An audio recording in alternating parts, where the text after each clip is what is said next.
bahwa fitrah kita itu harus berquran. Perhatikan, karena membaca huda itu harus dengan tadabbur. Membaca huda itu harus dengan tadabbur. Ya kan? Jadi Al-Quran ini, ibu-ibu, definisinya wahyu yang diturunkan oleh Allah kepada Nabi Muhammad melalui malaikat Jibril dan berpahala jika membacanya. Jadi Al-Quran ini apabila kita baca, kita berpahala. Satu huruf dalam hadis dijelaskan, satu huruf itu 10 pahalanya. Alif, lam, mim. Itu bukan satu huruf. Alif 10, lam 10, mim 10. Jadi membaca Al-Quran ini, kita berpahala. Semata-mata membaca Al-Quran ini, kita berpahala. Satu huruf 10 pahalanya. Apabila kita membacanya berulang-ulang, menghafal, kan berulang-ulang tuh. Lupa, baca lagi, lupa, ulang. Itu semakin banyak pahalanya. Karena nama lain dari Al-Quran ini adalah zikir. Nah, jadi zikir tuh, membaca Al-Quran ini juga zikir. Zikir itu bukan hanya subhanallah, alhamdulillah, subhanallah, alhamdulillah, Allahu akbar. Itu zikir juga. Itu zikir juga. Tetapi dengan membaca Al-Quran ini, kita sudah zikir. Karena nama lain dari Quran itu adalah zikir. Inna nahnu nazzalna zikra. Sesungguhnya kami yang telah menurunkan Quran. Zikra di situ. Jadi dengan membaca Quran ini, kita sudah berzikir. Gitu. Nah, di dalam surat 16 ayat 2 tadi kita kan cerita bahwa fitrah kita itu harus berquran. Jasmani kita ini butuh bumi. Bumi. Jasmani, jasad ini dari bumi.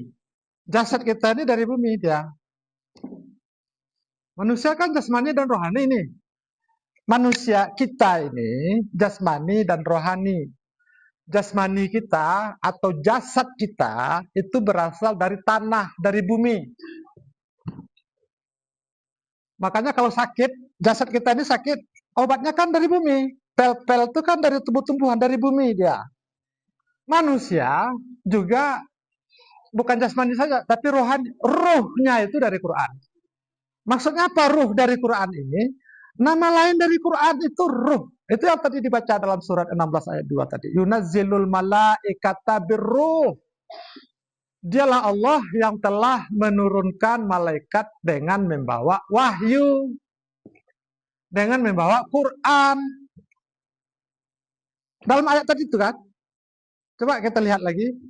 Yunazzilul malaikata birruh. Dialah Allah yang telah menurunkan malaikat dengan membawa wahyu. Ruh bahasanya.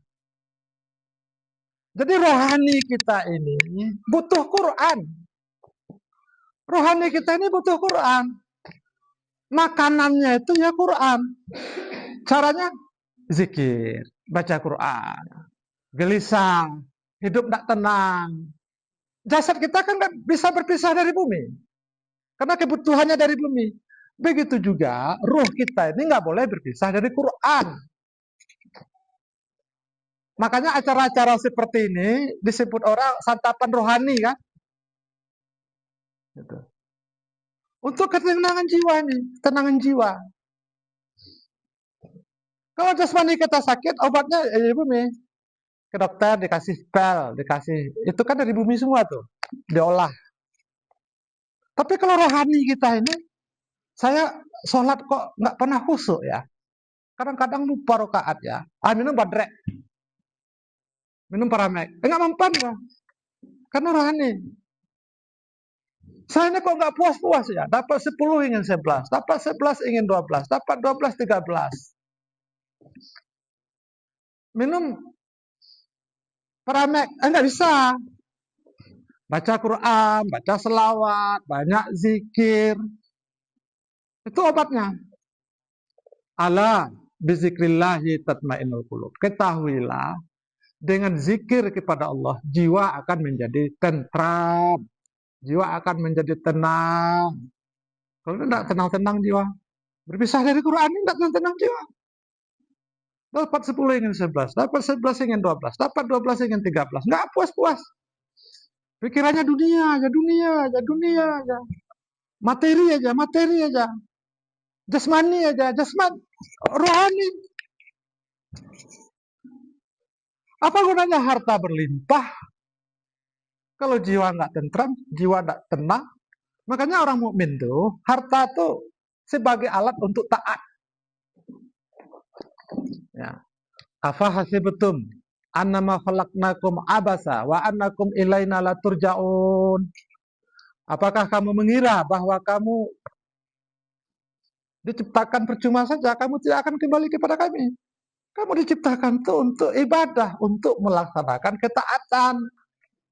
Dunia ini hanya untuk mencari perbekalan. Dunia ini. Nah, lama-lama kita di dunia ini. Di dunia ini untuk mencari perbekalan. Makanya para ulama tasawuf itu, ulama-ulama tasawuf itu, seperti orang mencari intan berlian. Orang mencari intan berlian ke dalam dasar lautan, itu kan pakai oksigen. Pakai oksigen, menyelam dia ke dasar lautan, pakai oksigen. Begitu dia sampai ke dasar lautan itu, ternyata kehidupan di bawah laut itu indah. Kehidupan di bawah laut itu indah. Batu karangnya, ikan-ikannya, ikan-ikan hias. Lupa dia tujuannya untuk mencari, kan dia disuruh tadi nih. Yang nyuruh berdiri di atas tuh. Berdiri di atas. Dia disuruh menyelam, pakai oksigen. Tugasnya apa? Mencari intan berlian di dasar lautan. Ini ulama tasawuf mengkiaskan tentang dunia nih. Karena indahnya di dasar lautan ini, penyelam tadi tuh lihat indah, mantap, indah.